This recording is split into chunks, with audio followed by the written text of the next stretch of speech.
Hello, welcome to a special edition of Varsity360. I'm Columbian sports editor Micah Rice, and you can tell we have a full panel here to discuss the issue of transfers in high school basketball. We are joined on the right with Evergreen basketball coach Brett Henry.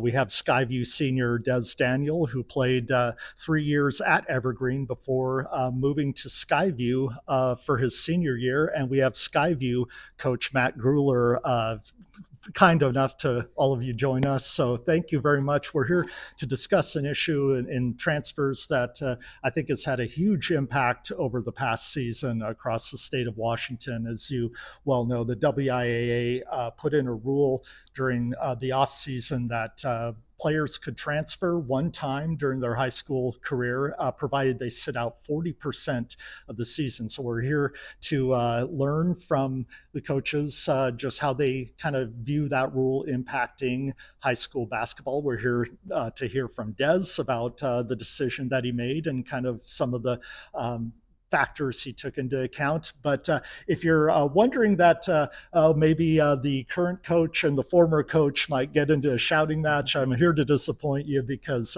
both of you said that you're very impressed with how you each interacted with each other during Dez's decision and complimented the professionalism that you all showed. And I think the fact that that was the case has kind of shown that there's an acceptance that this is the new normal. Players are going to move, and so we're here to talk about that. And hopefully, you learn something. I know we will for sure.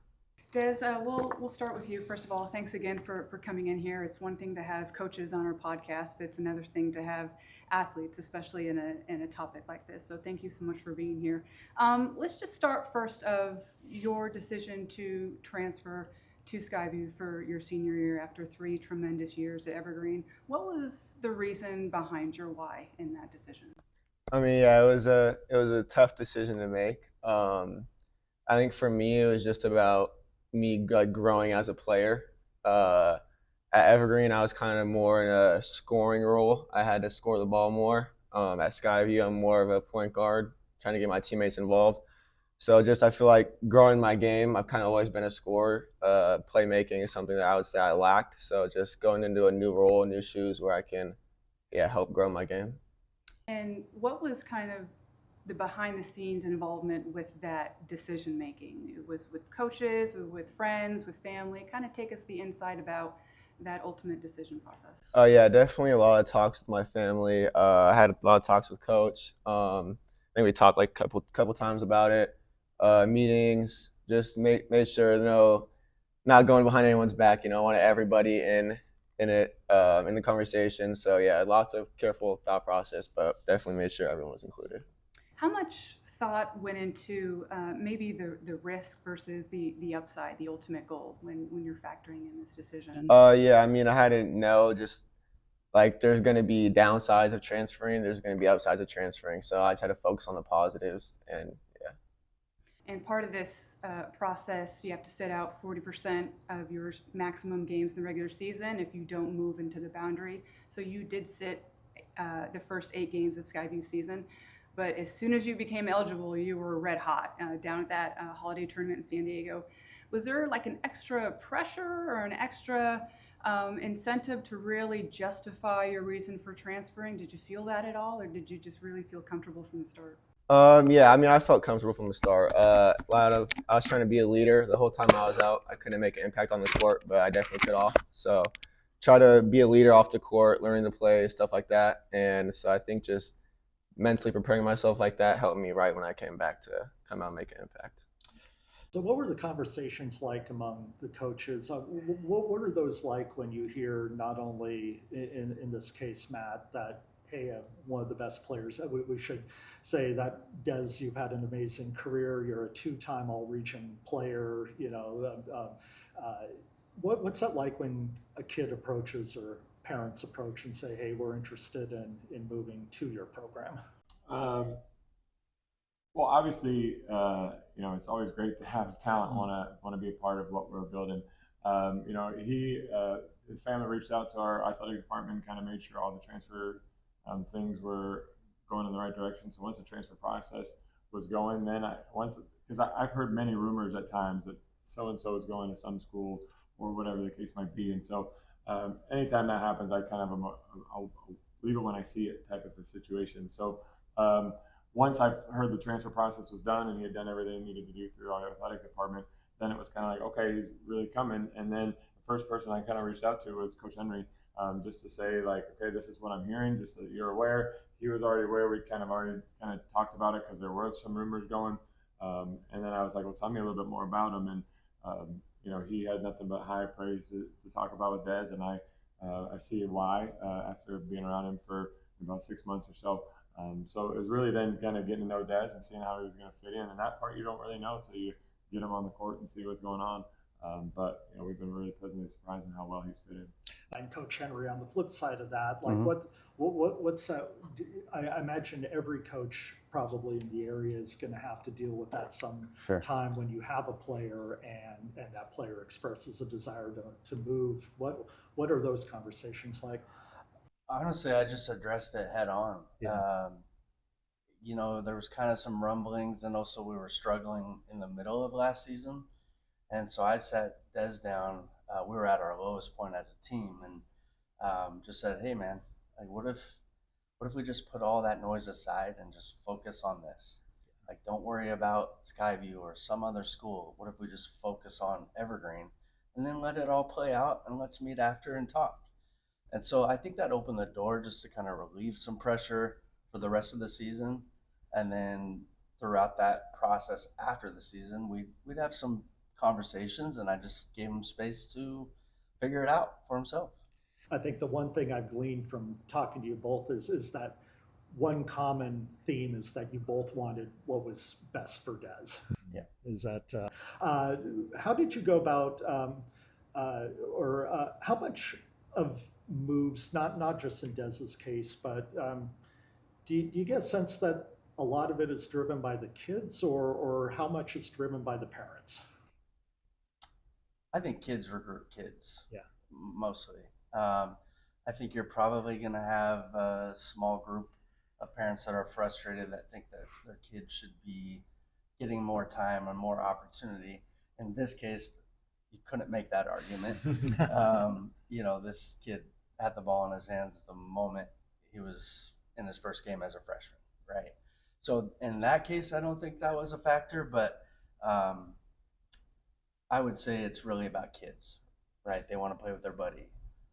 I know, Dez, you have a buddy on Skyview, Malachi Weimer. You two have been club teammates for a while. You go back a long way. How much of that was playing into the decision? That helped quite a bit. He's a talented player to play with. He makes the game a lot easier. So for sure, that definitely helped. It definitely helped a lot. Coach Gruhler, how do you manage a roster when you have a key player like Dez and he's not going to be eligible until almost a month is gone? How do you manage that spot on the roster? What kind of expectations do you communicate for a player who maybe is filling in that position until someone like Dez arrives? Well, I think that was the biggest challenge of this new rule. I don't think this is a situation that we've faced before, where a transfer typically either comes in as either eligible or ineligible. So with this new rule, it made it a brand new situation for us. I would assume it's going to be a pretty case by case basis, and I think in certain cases it's going to be pretty easy, and I think it depends on the player and where they're going to fit, and kind of go from there. We get a little bit of a benefit.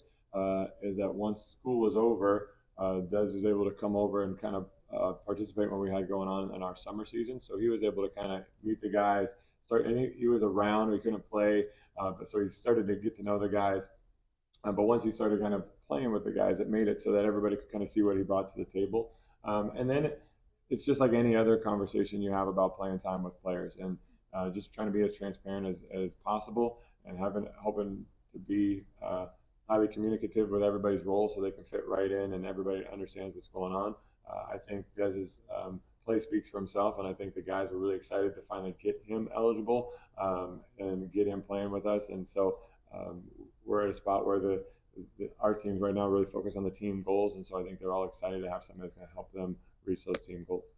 Des, was it difficult for you to sit out the mandatory 8 games? How did you approach that? What was your role during practices day in and day out when you knew that you weren't going to play for a significant portion well into December? And do you feel like you're going to get those games back hopefully on the back end of the season?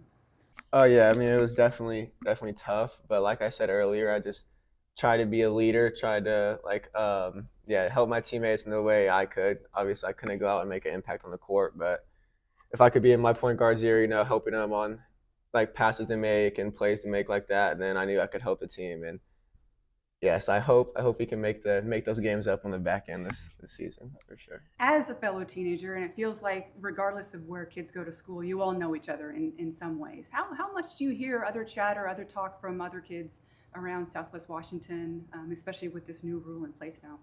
Yeah, I mean, I to be honest, I don't hear too much about people transferring. I think it's just up to the people. I have really nothing on it. Yeah, Matt and Brett, what do you sense the reaction from coaches that you talk to is to this new rule? Are they kind of happy that now we have some codification, some guardrails, some rules, or do they feel like this is opening up a can of worms in some way? Probably both. Yeah. I'm not sure what world we're heading into in high school basketball. Just what we're seeing at the college level, people transferring every year, no limitation. At least in high school, there's a limitation. You know, you factor in NIL, and how does that impact high school? I don't want to be a part of that, but I'm sure there are places out there with resources that look into things like that. But for the kid that maybe made a wrong decision in his sophomore year and realizes, this school is not the right fit for me, it's a great avenue for them. Mm-hmm. Yeah, I think no high school coach wants any version of a transfer portal. I think for the most part, we're all doing this to help young people reach their goals and help them become the best person they can be. So I think, though, the nice thing about a more transparent rule makes it so that it puts a lot more things out in the open versus some of the things that were maybe done in the dark in the past, or some of the rules that were ignored or whatever the case might be. I think now having a way for students who, as Coach said, maybe it's just not the right fit for you. Maybe academically the school's not the right fit, and before you were kind of like, well, basketball or sports or an avenue that I really enjoy, but I don't know if I really want to give up a whole entire year just to change a school. It gives them a way to do it without coming up with addresses or things that aren't on the up and up. So and there's going to be lots of different ways of why you could take advantage of this, but I think there are some benefits to it. It's just it can look scary to where it could go. Well, I think one of the big concerns is the idea that the best players will gravitate toward a few traditionally successful programs, and it'll leave other programs kind of bare. Mm-hmm. How much of a concern are you hearing about that, or how much do you think that should be a concern? Well, I think it could almost have some of the opposite effect as well. I know we've actually had more students transfer out that are playing on varsity teams right now that were at Skyview before, and many of them had to do the whole year sit out because it was before the rule was in place. And so I know of at least 3 or 4 athletes who were Skyview basketball players who had to leave and then sit out longer, and it would have been a better fit for them. Some of it was academically, some of it was socially, some of it was they thought Skyview was going to be different than it was, and now they're going back to their home school. But I think it allows students a little bit of opportunity to maybe if I have a better opportunity to take advantage of that as well. So I think that can be a concern, and it might turn out to be that way, but I also think it could go the other way, and you can see a little bit more talent being dispersed because I live here and I have to be the third option behind better players, or I could go be transfer somewhere else where I get more of an opportunity to play. Because each of you have had players leave your program, what is that initial internal reaction when a kid in your program, regardless of whether it's sub-varsity or varsity, comes to you and says, I'm looking to leave and go elsewhere? I mean, I have the most recent feeling about it. I was pretty hurt. Yeah, I mean, when it first happened, we put a lot of time into what we do. We try to build a family culture. I was emotional at first, just like, oh man, it actually happened. And I leaned on people that have been a part of this as well, like Chris Neal, my former assistant. We talked through it, talked to my wife, and just kind of like, all right, let's look at why this happened. It's a good thing for Dez in many ways. What's a way we can make our program better, right? And so I think you go through that initial just really to let's make it better. That's how I turned it on my end. How about you, Matt? Yeah, I mean, you have to try to keep the why we do it in the focus. And I think, as Coach talked about, I mean, it's hard at first. That first time you hear it, you feel like you've put so much time into building a culture and building a family. So it definitely is not, pleasant to hear that somebody's not feeling that way in your program. But at the same time, I think we're all in it. We're not in it for the money. Maybe coach it. We're not in it for the money. We're in it to try to help young men have great experiences. And so I think, and help them reach their potential, help them become better people. So, I feel blessed to have a small part in that. And even the kids who left and transferred, hopefully they learned something in our program that they're going to take past high school basketball and past high school in general. When I was at Skyview Heritage 2 weeks ago to watch Skyview play, I happened to see you in the stands, and the person you're talking to happened to be Dez's father, which pleasantly surprised me, because I think some people would assume that maybe there's a little bit of bad blood. Maybe I don't want to deal with the opposing coach previously. I just want to deal with my kid's current coach. But it was a very friendly conversation. And then you went even a step further when you saw a JUCO recruiter who was there to watch Malachi Weimer. You're trying to hype up your former player as well.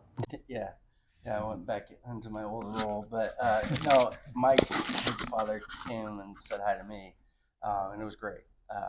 We hadn't had a chance to really sit down and talk much since they left, and we were all part of the same family, and sometimes families break up, but we could still have that culture together.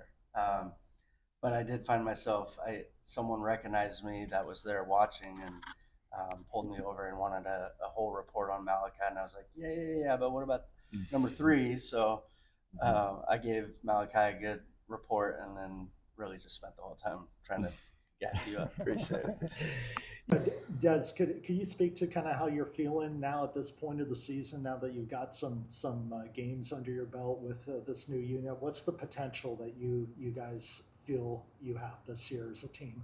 Yeah, I mean, I feel like we have a great potential as a team. We're a very solid team from top to bottom. Have a few things like we need to clean up. Obviously, we haven't all played together like that long. I've played about like 7 games, so we have things we need to clean up. But I think our potential is big, and we're hoping to make a state run for sure.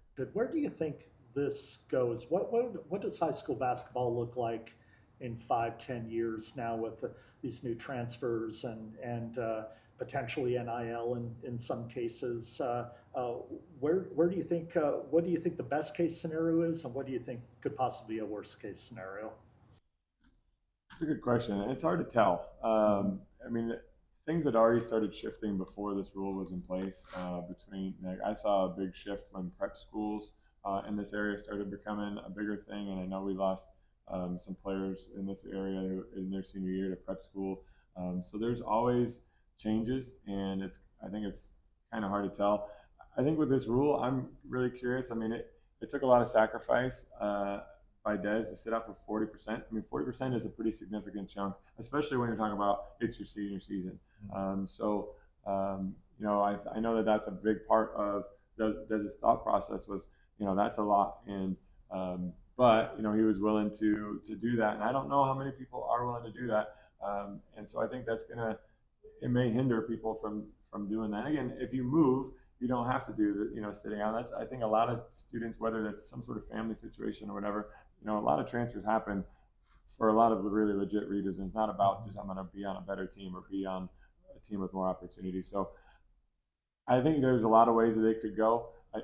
Typically, the world kind of goes top down. So what happens in the NBA happens in college, and then happens in high school. So you're seeing more movement, and again, club basketball there's a lot of movement. So I get nervous about what it looks like, but I do think the 40% makes it so it may stop things from being too or having too much movement. I would hope to see kids and families make decisions in their first 2 years of high school, right? Hey, we thought it was one thing, it wasn't the right fit. I can make my transfer now and still play JV for 8 games, or if you're good enough to then play 12 varsity. But I hope people will be a little more methodical in their decision making heading into high school as well. We always want that. We want people to come and stay for 4 years. But I think the senior transfer is going to be very rare. Yes, I imagine you want to play ball at the next level, right? What's the most important thing you learned from your time in Evergreen and from Coach Henry that you think will allow you to thrive at the next level? And what's the most important thing you think you're learning now under Coach Gruhler to help you at the next level? Evergreen, I would say, their development, they helped me develop a lot, from like film breakdown and all that type of stuff. So I would say at Evergreen, my IQ got raised for sure. I can spot actions on defense and offense. So I would say, Evergreen for sure, like IQ, just they helped me in that way. And I would say at Skyview, just their defense is obviously different. So I feel like that's helped me a little bit defensively, kind of I'm more help side and stuff like that. So just different defensive rotations, it's helped me there at Skyview. Yeah, we tried to get him to play help side defense. Well, it's a big issue. It's something that certainly isn't going away, and it's not gonna.